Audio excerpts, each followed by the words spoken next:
Estos son instrumentos musicales de los pueblos indígenas de México, comunidades que descienden de las culturas prehispánicas y que han mantenido vivas muchas de sus tradiciones culturales, aun cuando han pasado más de 500 años de la llegada de los españoles. Sus instrumentos musicales son valiosos porque tienden puentes con sus orígenes. Están hechos de materiales naturales que provienen de la tierra, del mar, de la flora y la fauna, y hablan de su conexión con la naturaleza. Algunos los heredaron de nuestros antepasados que tenían, principalmente, instrumentos de viento y de percusión, como flautas de carrizo, ocarinas, caracoles, tambores y teponazlis. Otros llegaron con la conquista, como guitarras, arpas, pianos y órganos. De la combinación de instrumentos mesoamericanos y europeos, resultó un vibrante y colorido mosaico de sonidos, géneros y estilos musicales que son reflejo de la rica y compleja historia de nuestro país. Lo que ha sucedido es que llegan estos instrumentos y en las culturas, sobre todo en las indígenas, los adoptan y entonces llega otro tipo de arpa y la adoptan también y luego la adoptan y así en las flautas y en los guitarrillos y en tambores y en todo. Claro, esto junto con los de origen mesoamericano, que de todas maneras permanecen muchos desde épocas prehispánicas. Un caso ilustrativo de esta mezcla son las arpas tradicionales indígenas. El arpa viajó desde el viejo continente para implantarse en el corazón de los mexicanos. En el país hay una gran diversidad de arpas con diferentes formas, estructuras, tamaños, materiales, tipos de cuerdas y afinaciones. Por ejemplo, en la Huasteca hay variedad de arpas de diferentes dimensiones, como estas pequeñas que eran como las que traían los soldados de Cortés, hasta unas enormes y unas con cuerdas de tripa y unas con cuerdas de nylon y otras con cuerdas de metal, que hablan de diferentes épocas y de las culturas que vinieron. Esta es tallada de una sola pieza y la tapa se la agregan, la tallan también así abombada y tiene toda una serie de símbolos en el tipo de ojitos que tengan para el sonido armónico. Estas originalmente en Europa, todavía ahora se toca mucho en la música celta, tienen un símbolo que significa la hierba, la caña, el carrizo. Y en algunas partes incluso dicen que es Cuauhtémoc y Cortés, o Moctezuma y Cortés. Y aparecen en muchas danzas. Los pueblos indígenas han resguardado tradiciones y ceremonias donde se tocan sus instrumentos musicales. Por eso han llegado hasta nuestros días. Pero aún con ese trabajo están en peligro de caer en el olvido y desaparecer. Algunos, como las bandas de viento en el estado de Oaxaca o los guapangos de los pueblos Tenec, han llegado hasta nuestros días. Pero otros, como las ceremonias de petición de lluvia en las que se usaban las flautas de mirlitón, podrían perderse para siempre. Hay un montón de comunidades que ya quedan un único señor que sabe tocar ese instrumento, ¿no? O a veces ya se murió y ya no dejó escuela. Entonces, eso pues de alguna manera a nosotros desde una perspectiva externa a las comunidades pues nos duele. Vemos que son pocos ya la gente que está interpretando estos instrumentos, ¿no? Y que además viven en condiciones de pobreza y además, digamos, están en un contexto de violencia constante y de desprecio a su cultura. Yo considero que esas son las dos formas principales de desaparición de un instrumento. Uno cuando se deja de tocar y otro cuando pierde sus características originales. Como en el caso de la flauta cora que yo conocí allá en la sierra, un instrumento que se construye a partir del quiote del maguey, de pronto se construye en PVC. Es decir, la tradición prevalece pero se va modificando. Tanto la estructura ceremonial ritual y los instrumentos también. De acuerdo con los etnomusicólogos, las influencias externas, la indiferencia por las culturas indígenas, la discriminación y la marginación son otras causas de su desaparición y olvido. Entendimos que la música no se da en el vacío, sino que las hacen los sujetos, ¿no? O sea, La cultura es la interacción de estos sujetos en un espacio vivido concreto, ¿no?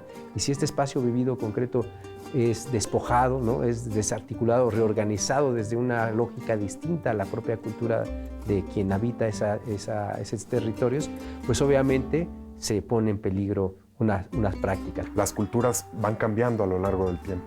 Muchas culturas van desplazando formas tradicionales y adquieren diferentes expresiones, van adaptando su musicalidad a los nuevos tiempos y van desapareciendo otras formas de expresión. Eso es un hecho en varios pueblos que han decidido no transmitir la lengua, la cultura, la música a los hijos. Por supuesto, los pueblos son quienes deciden, ¿no?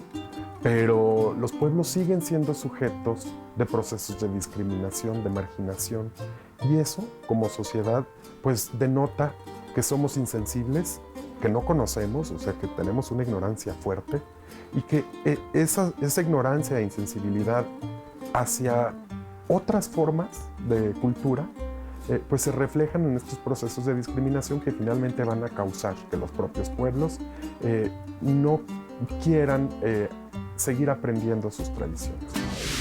La historia de la guitarra panzona ilustra claramente cómo la llegada de otros géneros musicales influye para que un instrumento se vaya dejando de lado. Se tocaba en tierra caliente.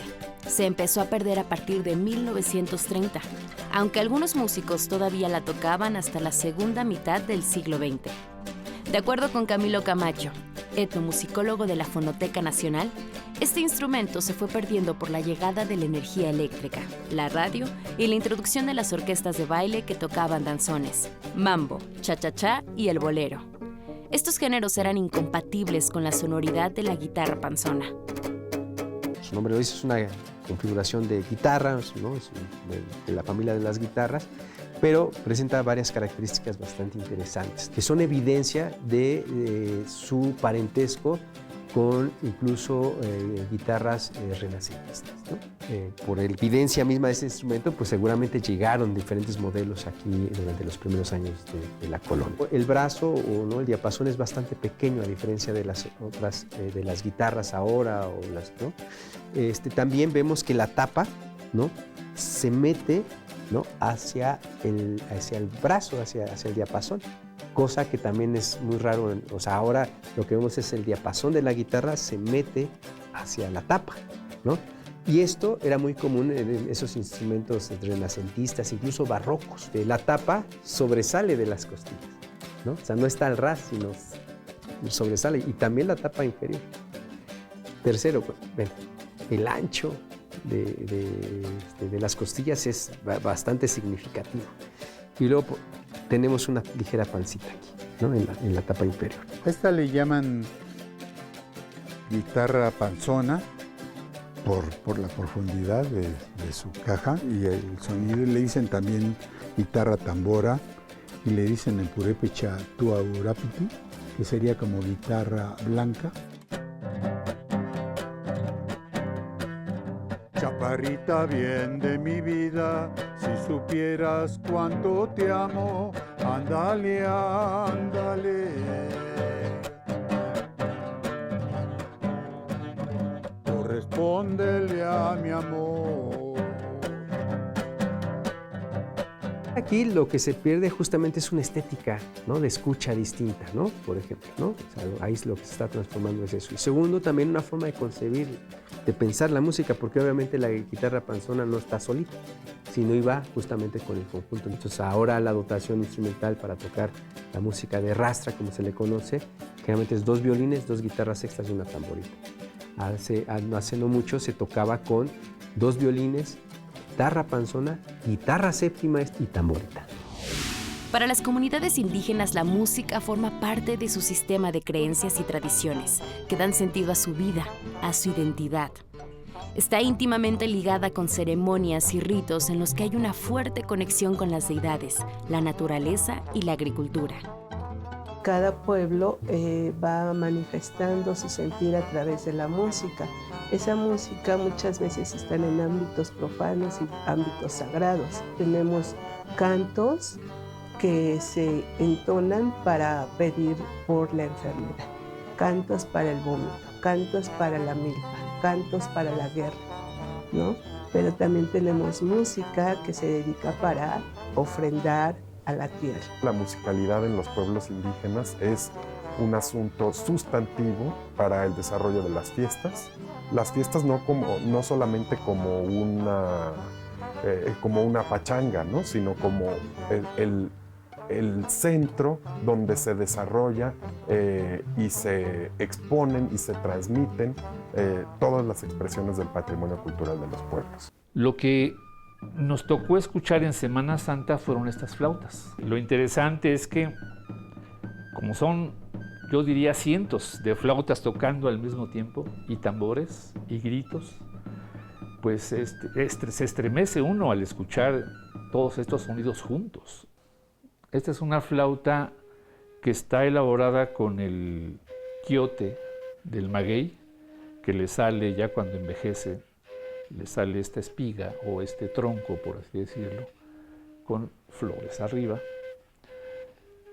Y este tipo de instrumento que no tiene orificios, sino suena por armónicos, probablemente todavía emita algún sonido. Esta flauta que ya tiene muchísimos años también, vamos a ver si puede sonar.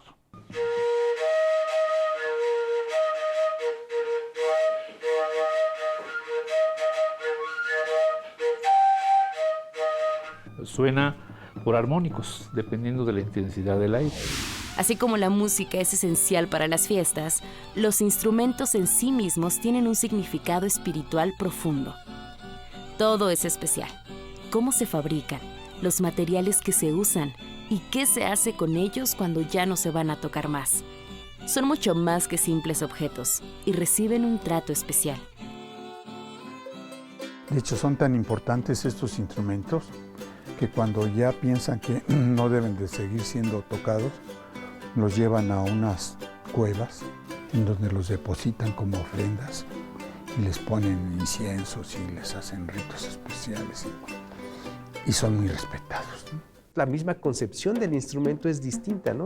Para nosotros es, en el español, su nombre lo dice, es un instrumento, ¿no? Es un instrumento que nos ayuda a, ¿no?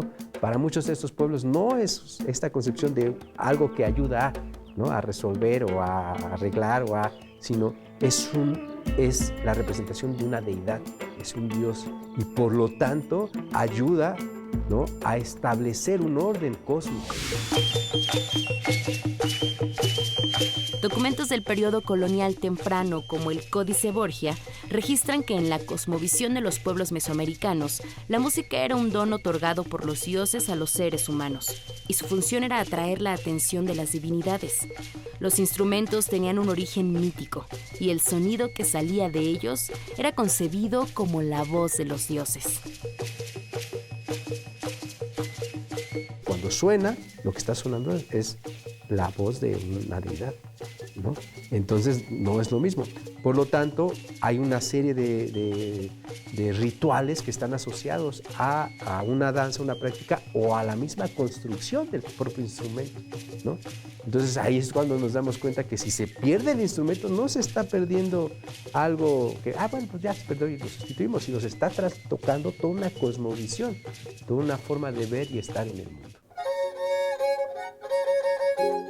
El año pasado hicimos una publicación que a mí me parece muy interesante, que son cantos Mirarichán. Son cantos que se conciben a través de sueños, ¿no? Los músicos se hacen músicos a través de revelaciones de sueños que los dioses les dan. Es un don ir y cortar la leña para hacer el instrumento. Es un don que se concibe la música para cómo entonarla y todo es a través de revelaciones de sueños. Otro ejemplo para comprender el papel que juegan estos instrumentos en las comunidades indígenas es la flauta de Mirlitón. Se toca en rituales para pedir que llueva. Esta es una flauta de Mirlitón de la región Pame de San Luis Potosí. Este tipo de instrumento lo comparten los Pames y los Tenec en el estado de Veracruz. Es un instrumento muy interesante porque aparecen imágenes como este instrumento en el Códice Florentino, lo cual implica que probablemente sus orígenes son prehispánicos. Es una flauta hecha de carrizo con una cámara de cera, un cañón de pluma de guajolote. Aquí tiene un rodete de cera y un orificio en donde se le pone tela de araña y la hojita de maíz para proteger de las corrientes de aire, evitar que se deforme tanto el sonido y proteger la misma tela de araña. Entonces el sonido de este instrumento pues es muy especial y yo creo que es de los pocos sobrevivientes de este tipo de flautas de mirlitón, tal cual, en México. La fabricación y los materiales con que está hecha están ligados a una cosmovisión que involucra a la lluvia y al maíz. De acuerdo con el INAH, en la diversidad de pueblos y culturas del México antiguo, el maíz tierno o elote estaba equiparado a la infancia de algunos dioses. Cuando nos cuentan un poco sobre su pensamiento mítico, etcétera, nos encontramos, ¿no? Primero, bueno, vemos la tela de araña, vemos la hoja de maíz, que no son como muy comunes, y el timbre, que es, como lo decíamos, como un sonido no definido. En uno de los mitos que cuentan sobre el origen del niño maíz de Chicomezochitl, ¿no? o Vipac en Tenec, ¿no? Nos cuentan que este niño, que nace de una muchacha que es virgen, sino que la muchacha va al río y un tordo, un pájaro tordo, la anda molestando. Entonces, cuando lo quiere espantar y voltea hacia arriba y le suelta, y las versiones cambian, una canica, o hay que dicen que es popó, ¿no? Etcétera, y se la come, ¿no? Y queda embarazada. Y la abuela pues recrimina a la nieta, ¿no? Y, pues, ¿cómo es posible? ¿Quién es el papá? Pues dice, no, pues es el tordo, ¿no? Y entonces pues no le cree, obviamente, y entonces cuando nace el niño, pues la abuela intenta pues matarlo, perderlo. Al niño maíz, ¿no? A Chicomezochitl le gustaba tocar la flauta, ¿no? Y hacer remolinos con la flauta, ¿no? Y como la abuela lo andaba buscando, entonces se esconde y se mete en la flauta. Y para que no lo vieran, la araña le pone su tela. Cuando empezamos a ver en qué prácticas o dónde se tocaban en las danzas de mitote, ¿no? Que son danzas que están muy relacionadas con la petición de lluvias. Obviamente las lluvias pues, para el crecimiento del maíz.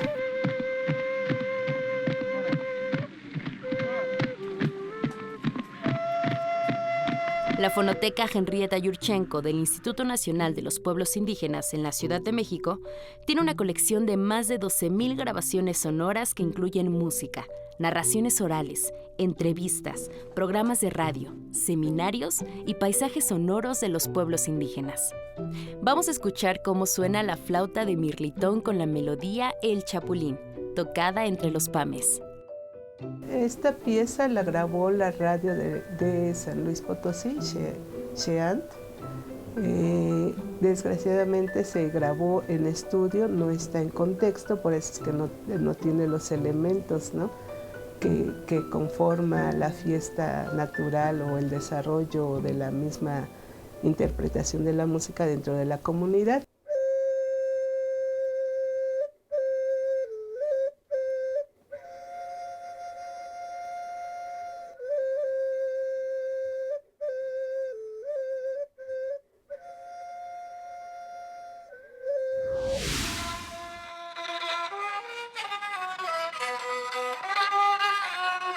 Este otro instrumento es un monocordio o eneg.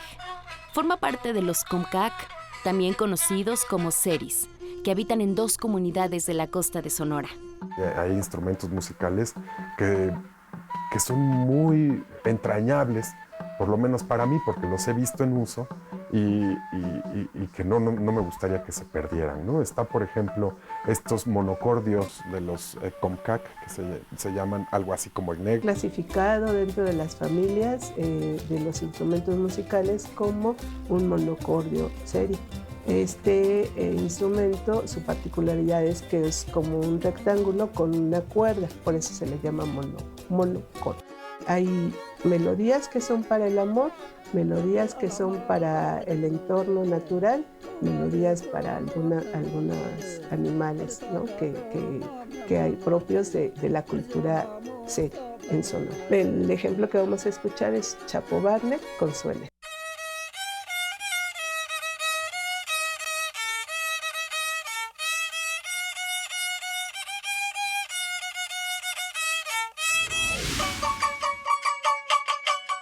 Algunos instrumentos llaman la atención por su tamaño y construcción sencilla, como este que parece una guitarra pequeña. Lo tocan los nahuas y los tenec en la región huasteca. Son tesoros sonoros que con su belleza y su magia nos conectan con nuestros ancestros. Es de madera, casi siempre de cedro. Tiene generalmente 3 cuerdas, aunque hay algunos de 4. Y se toca en ritos, básicamente. En conjuntos en donde con 1 o 2 violincitos del mismo tamaño, con una arpa pequeña como esta, se tocan repertorios para halagar a los dioses, a los santos, para las fiestas, para los entierros.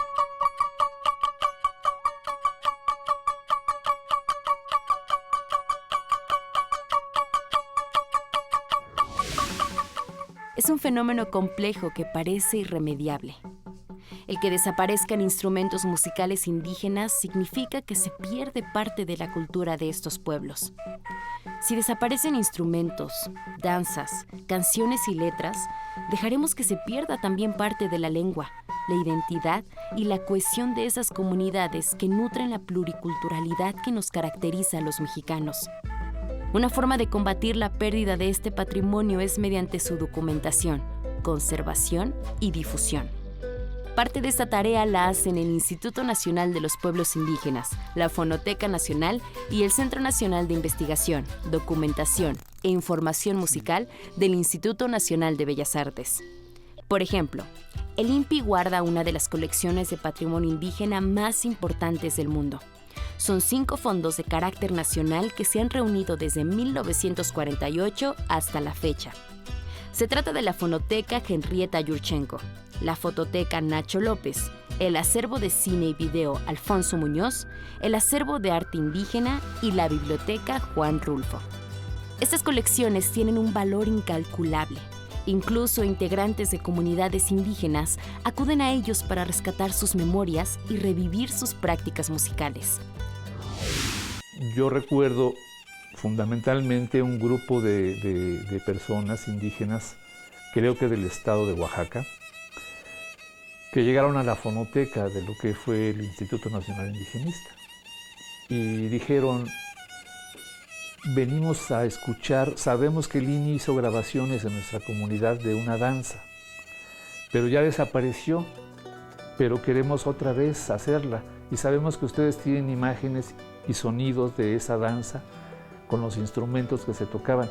Queremos ver si nos pueden dar copias para volver a tocarlo. De allí la importancia justamente de los acervos audiovisuales, de los testimonios, de las grabaciones, de las investigaciones, porque puede reactivar de alguna manera otra vez esas tradiciones. Las comunidades indígenas saben que sus instrumentos se desvanecen gradualmente. Si esto ocurre, su música y su lengua desaparecerán y parte importante de su cultura se dispersará. Impulsar su conservación es una oportunidad de que sobrevivan sus tradiciones. Para preservarlas, los mismos pueblos establecen escuelas comunitarias, como la Escuela de Niños Voladores del Centro de las Artes Indígenas en Papantla, Veracruz. También hay agrupaciones que promueven las lenguas indígenas a través de la música, como la banda filarmónica Shaam Kikshi Chuxpete, integrada por mujeres mijes. Han sido los protectores, los cuidadores de que estas tradiciones permanezcan. Muchas veces en mi caso, y supongo que en muchos colegas más, somos entrevistados y piden nuestra asesoría de instrumentos musicales que luego se perdieron en sus lugares y que no en todas partes tuvieron el cuidado de siquiera de manera visual pudieran ver cómo eran. Se recuperan muy difícilmente. La música y los instrumentos son una parte esencial de los pueblos indígenas, que debe ser valorada, especialmente en un contexto donde 70% de las lenguas indígenas está en riesgo de desaparecer. Además de la influencia del español como lengua dominante, hay otros factores que ponen en riesgo a las lenguas indígenas, principalmente su ausencia en los medios de comunicación, y que los hablantes se ven obligados a migrar fuera de sus comunidades y enfrentan un entorno en el que se considera que su lengua no sirve. Si una lengua se extingue, también lo hace la música que se canta en esa lengua y los instrumentos que la hacen posible.